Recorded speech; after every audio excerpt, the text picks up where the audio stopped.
javët e fundit na kemi identifikuar një narrative cila ka synu dhe është bërë debank në Krypometër që përgjegjësinë për Banjskën me nisë me hjek prej Milan Radojqićit dhe me vendosë të disa politikanë të tjerë.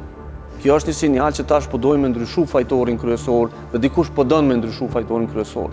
Është dashur që në momentet të caktuara prokuroria speciale me reagu me informacione që Milan Radojqići është i dyshemti kryesor dhe nuk ka një person tjetër përmi ta i cili është identifikuar. Pra, kemi pas kjo është shumë e rëndësishme. Me shpërlam Milan Radojqićin? Me shpërlam Milan Radojqićin dhe shumë interesante kur e kemi analizuar burimin se ka po vjen, domethënë, për dallim prej herave të kaluara ku shpërlarja e Milan Radojqićit ka ndodhur prej portaleve dhe prej narrative së brendshme në Kosovë, në këtë rast, në vitin 2025, iniciativa për me shpërlam Milan Radojqićin vjen prej Shqipërisë. Pra prej medjave tjetër që dalin du thirrë gjëja në burimet, informacione.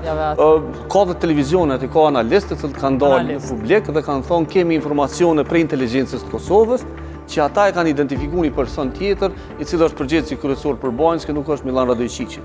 Dhe tash, kur kretë institucionet e Kosovës e thonë që kjo është e pavërtet, atëherë na duhet me kuptu kush ja ka dhënë këtij personi ose këtij grupi të analistëve në Shqipëni këtë informacion. Pra, kemi një tentativë të re që tu përdor mediat në Shqipëni, tash me nisë me ardhë. A është përmend kjo narrativ për analistin Kosovë? Pastaj ka ardhur riprodhu.